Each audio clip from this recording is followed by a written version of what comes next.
araw ng Thursday. Ngayon lang po ulit umulan after ng bagyong Uwan.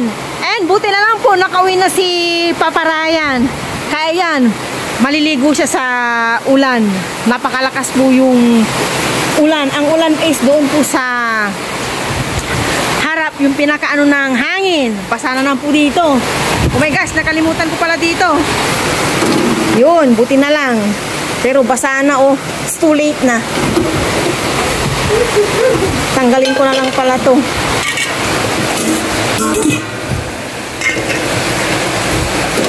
Yan.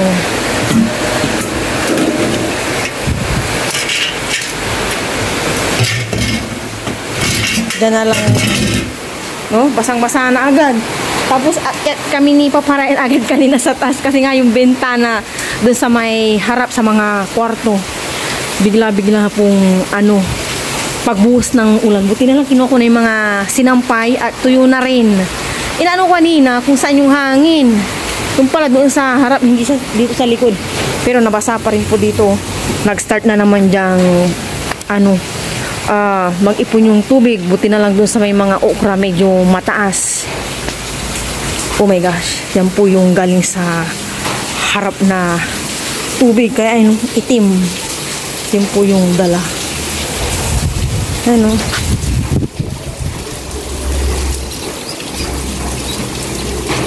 Sana pag uwi na ni Aya, kasama niya si Ken, wala ng ulan. Kung kanina biglang buhos ng napakalakas na ulan, tapos ngayon naman humina na. ay, nabitin daw si Papa Ryan. Diyan ka na magbanlaw. Ang hangin po doon, oh.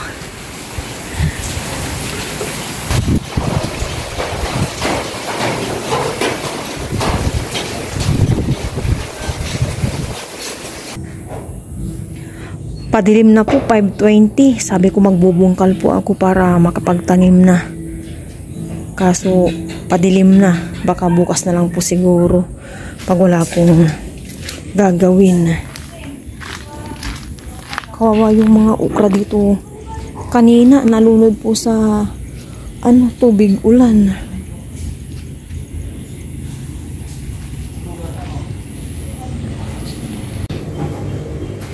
Ganito na po yung ganap sa hapon.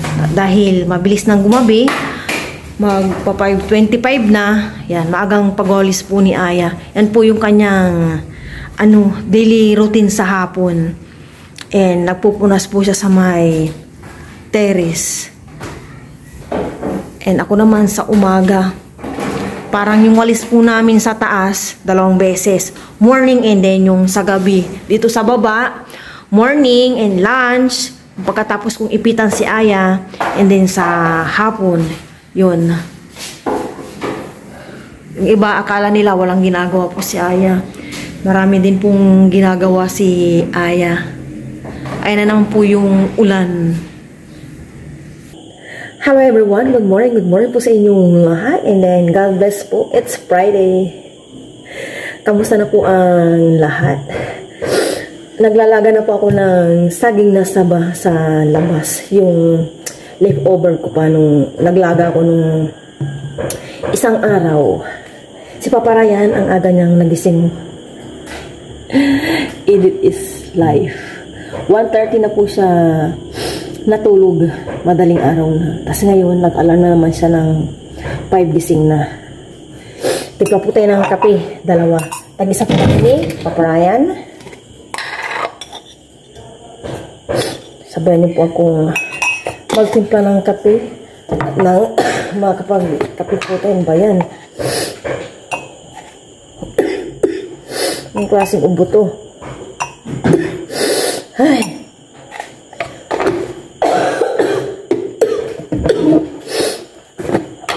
Excuse me po.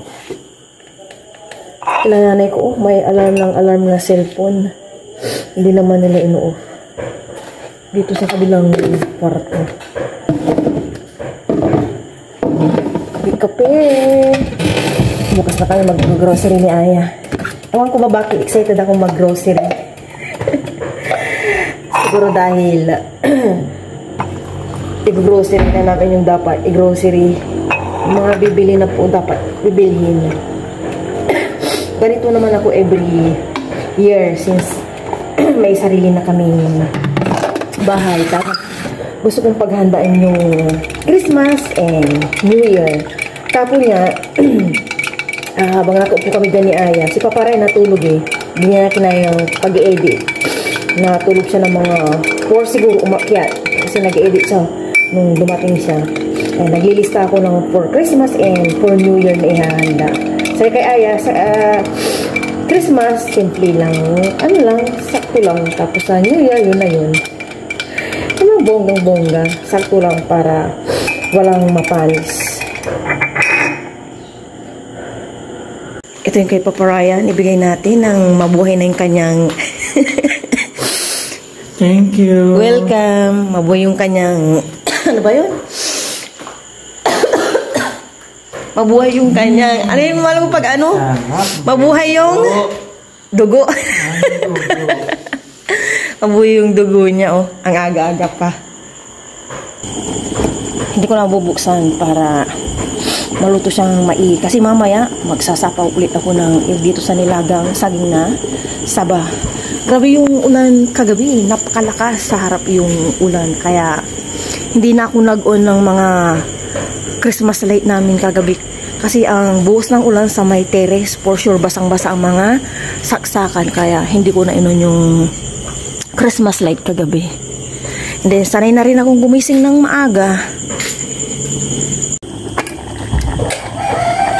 Ilagay ko na po itong itlog.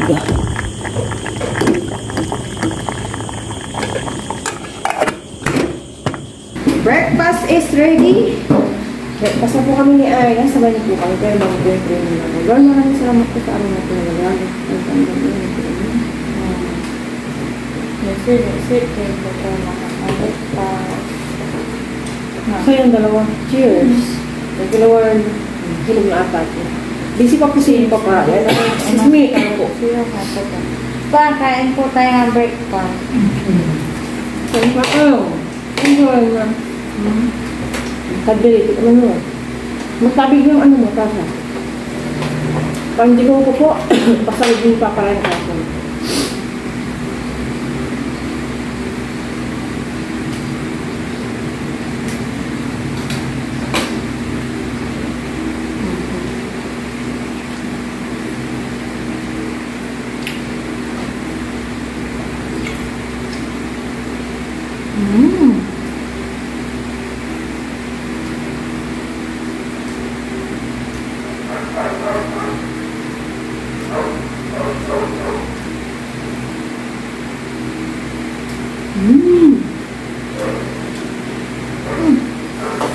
Kaya din ay, makapulis ka yan for sure.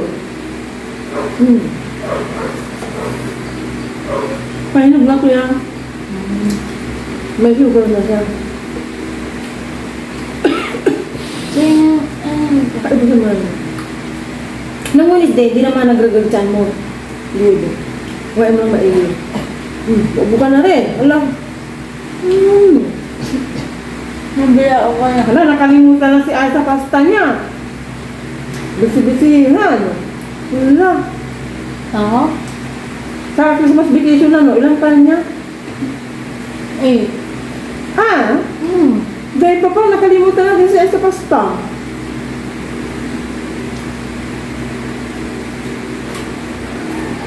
Kunin mo lang yung binibigay sa'yo, pagpasta natin.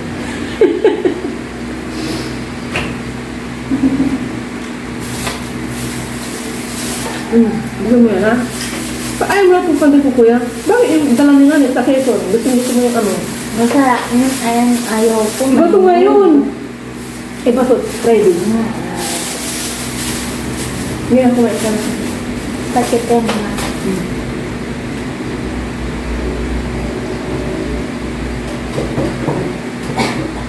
Pandi ko ko. Mga sa bayan, magkano isang ganito? Compare sa ruling ano? Sa ulo niya. Hindi, yung pinibili mo sa ruling. Sa bayan, 6. 7. Ma, 6. No? Mas ay sa huling age ko ya?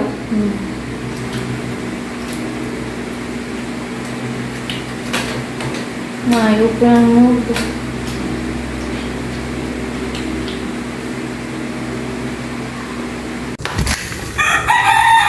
Papasok na po si Aya. Hatid po siya ulit ni Papa Ryan.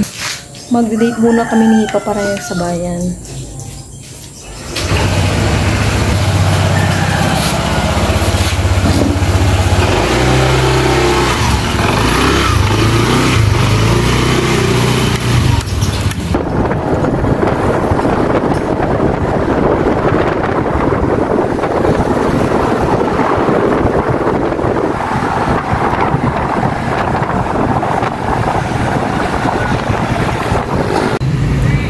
Okay na po yung persadya namin ni Papa Ryan. Hinihintay ko na lang po siya. And punta na po kami ng palengke. Tingin na mabibili. May importante lang talaga kung sadya dito. Kaya nagpunta kami ni Papa Ryan dito sa bayan. And since nandito naman na kami, titingin-tingin na lang kami kung ano pwedeng mabili. And mamaya pag open na po yung ukay-ukay kasi nag-open pa lang sila eh. Kumbaga display muna sila. Pupunta rin po kami mamaya sa ukay, tingin-tingin ng mga pants, ganyan, damit.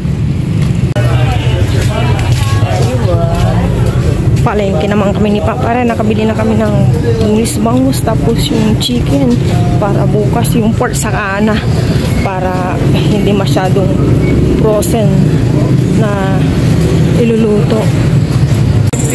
1 kilo lang po. 1 kilo 70. Alis na, ano na yun, bumaba na. Patingin daw kuya sa may likodan. Yun. 1 kilo kuya. Magkano na po ba yan kuya? Ito na lang tip. Mura na to. Diyan ka mahal. Hindi rin kuya. Yung sa may banda doon, lagpasaw. May mura din doon kuya. Pareho kayo. Baka 60 na nga yun sa kanya eh. Ayun, si Mama Ryan, nag-ukay-ukay na naman. Nag-shopping na naman. 60 pesos. Ay, naya kasi ng ano, top. Ayaw niya.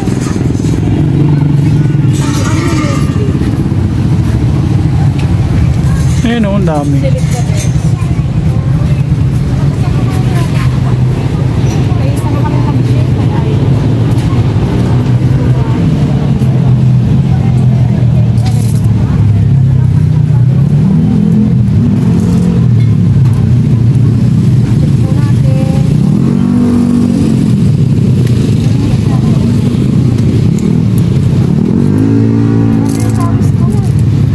Ito po yung dati nakapwesto sa may simbahan. Pinalipat na po sila dito naman sa may gasolinahan. Ayan. Saradong gasolinahan. Na isang buwan? 100, isang buwan? Everyday.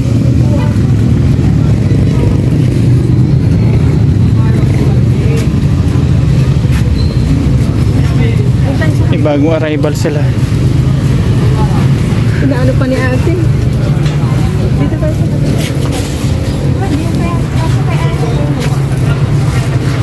Ano po eh, 100 daily o aman? Aman? Daily po. Ah, daily oh. Daily. Sa isang buwan, 3,000. Ah, grabe.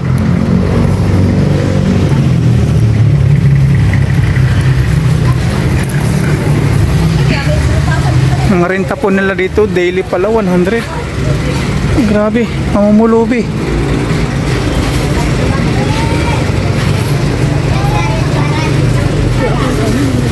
No.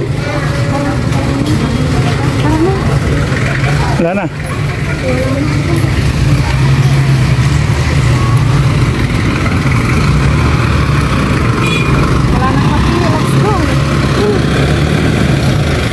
Yan yung nabili ni Mama Ryan. Uwi na po kami. dito po kami na uwi muna. Tapos na po sa palengke at saka sa ukay. Titingin po kami ng ano ni Aya, bike niya.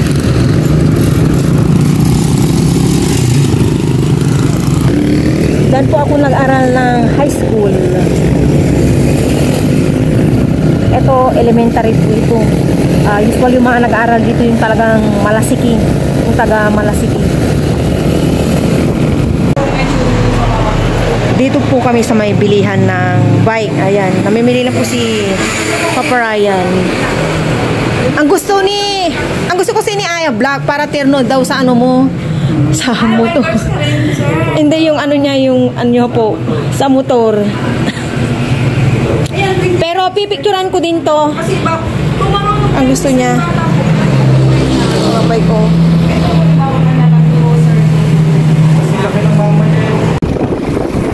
Uwi na po kami ni Papa Ryan. Nakapagtangkas na po kami. Ito siya ito. Mabubusan po ni Aya yung mga nakapagturan ko.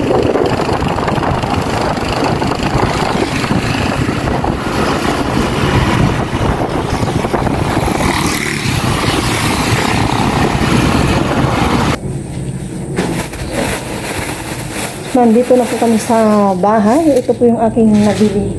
Isa lang po yung aking napili. For kay Aya, 100 pesos. Cotton po ito. Ibang bansa siya. Darks. Mamaya ibabag ko po ito sa Sunrox na Bicolor and hot water po. Yan po yung aking ginagawa sa mga ukay. Ganda ng kulay niya. Walang ganitong kulay si Aya. Then, ito yung nabili namin tayo ng galandan. Tapos, ito, saging na lakatan. And, favorite na yung paparan. Itong sakanin.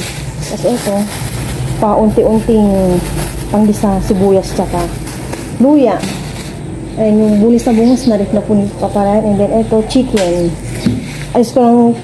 Ayusin ko lang muna to and magluluto na po ako ng aming ulam na lunch. Munggo with the pork. Lulutin ko na po yung munggo. Kagabi, binabad ko po ito magdamag. So, madali lang po siyang lutuin mamaya. Maglalagay na po ako ng cooking oil. Si Papa Ryan po, nililinisan niya po si Lucky. At napasabak po si Lucky. And ito po yung pork. Dinilinisan ko.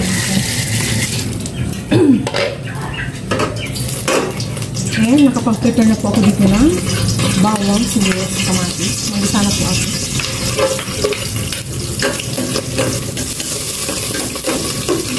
Buti na lang po naalala kong may kamatis ako. Kaya maglagay na lang ako. Ito namang sibuyas. Sabay ko na sa kamatis.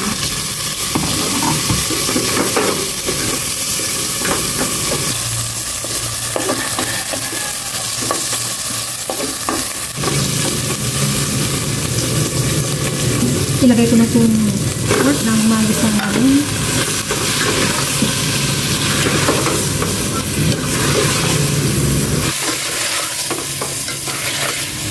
Gisa ko muna itong maigi bago ko timplahan.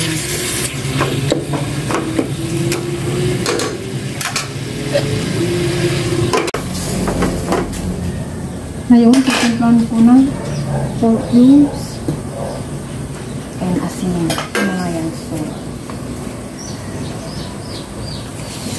Ayan, dito na ko po yung tubig.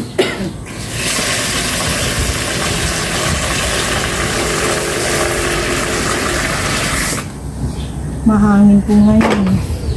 Mamaya na po yung munggo para hindi po siya dulo. Pag napakulo ko na siguro ko ng mga 10 minutes or 15 minutes yan. Ilagay ko na po itong munggo. Nasa loob na po ako at naubusan na po ng gas. Tinix ko na po, pero wala pa. Hintay-hintayin ko na lang. Nandiyan na po yung gas. Akala ko wala pa po kasi walang nagre-reply sa akin. Nandiyan na pala. Kaya ayan, hindi ko siya nababa yung pangbayad. 850 na po ngayon ang gas.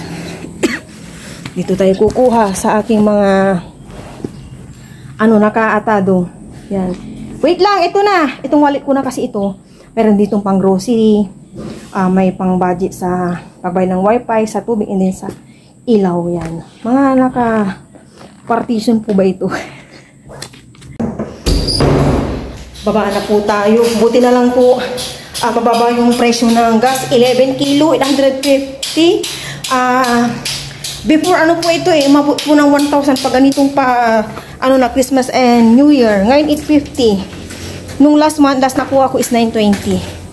Thank you po kuya. Yan, bago na ulit yung gas dito sa auxiliary kitchen. Yung isa, ano pa yan siguro, by December pa yung isa sa loob. Ginagamit ko lang po yung sa loob, sa breakfast, yan. And pag mahangin, maulan po dito, doon po ako madalas magluto. Lilipat ko ulit po yung munggo dito. Kasi makalat. Nilipat ulit ko dito yung munggo at makalat po siya. Kaya dito na lang. Yung kanin, doon na lang po sa loob at mahangin. Ganito po yung aking ginagawa every time na bagong palit ng gas. Para alam ko kung palapit na siya ng palapit maubos. Pero umabot po sa amin to ng nung kami ni Aya kulang 3 months. Ngayon, syempre nadagdagan yung aming iluluto. Parang almost 2 months na lang siya, pero not bad. Ito lang di ko na makita kung kailan kasi nga nabura po ito nung bagyong Uwan kasi grabe po yung dito hangin. Check po natin. Test. Okay na. Kanina na-check ko naman na yung pork, kulang na lang ng konti. Baka ngayon pwede ko nang ilagay itong dahon ng sitaw, pero double check pa rin po natin. Okay, pwede na. Or maya pa para sure. Pero yung taba niya is ang dali ng yan, okay na to siguro. Ito lang ang aking gulay, talbos ng sitaw dahil mahal po ang talong, sabi ng aking mudra. Yung dalawang nabili nila 70 pesos. Wala nang bunga yung talong doon sa ate ko. Kaya ito na lang muna. Ang mahal na po ng mga bilihin, lalo pa Christmas na New Year. Isang kulo lang yan and then off ko na. Last check, okay na po ito. Luto na ang munggo. Ang tagal din hindi kami nagmunggo. Kaya ayan, munggo Friday.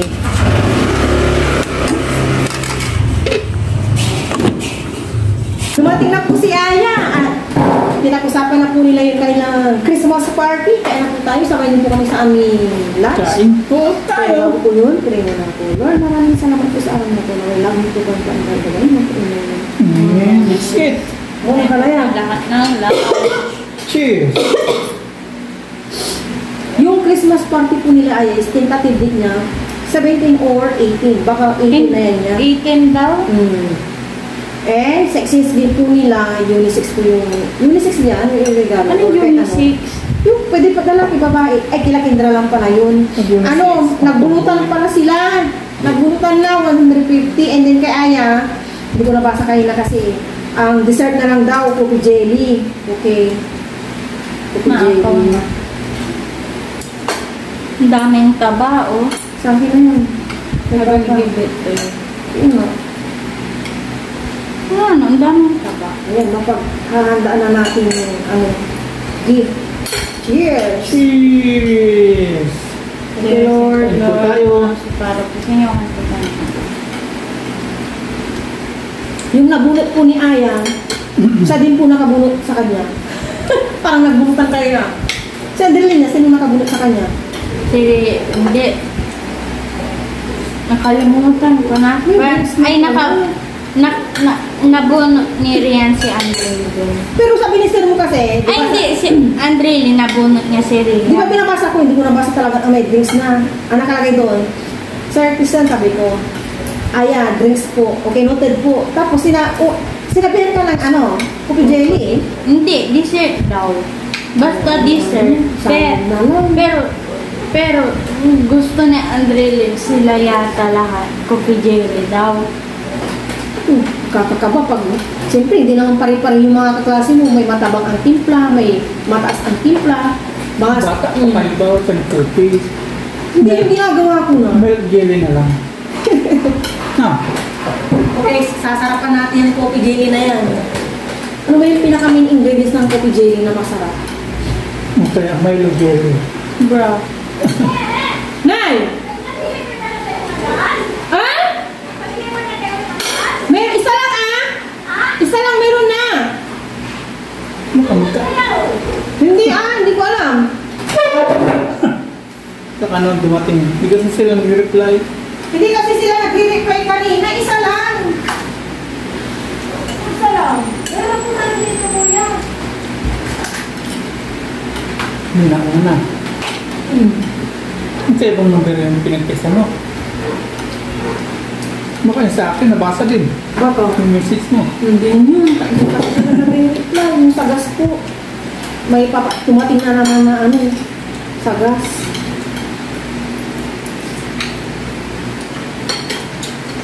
Nakakaano naman si nanay. Akala ko kung ano na. Ganun din ikaw. Ano mo yung nakikita mo sa sarili mo? Ganun din ikaw.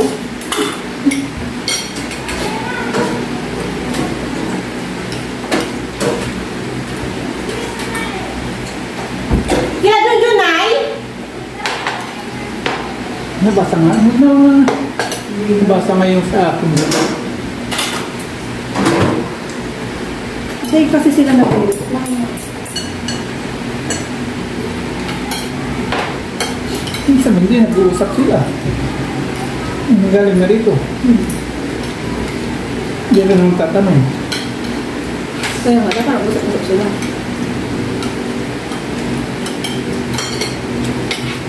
Iba yun na nag-deliver. Kaya yung Christmas party mo. 18. Layo. 18 or 17. Ang bilis na ng araw. Next Monday, 1 na.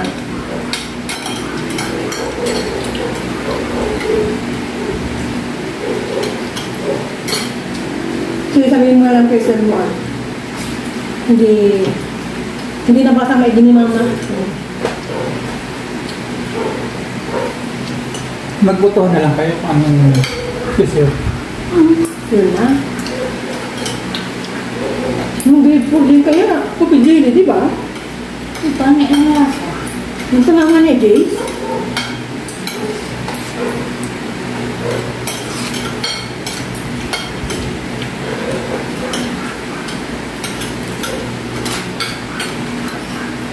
Sana may mag-ano ng carbonara. Si Andrelin nga. Kaya nga, pero pag hindi ginawa ng mama niya. Dami na. Hindi ka nagutom kanina yan. Hindi po. Ay, naiulan niya, oh.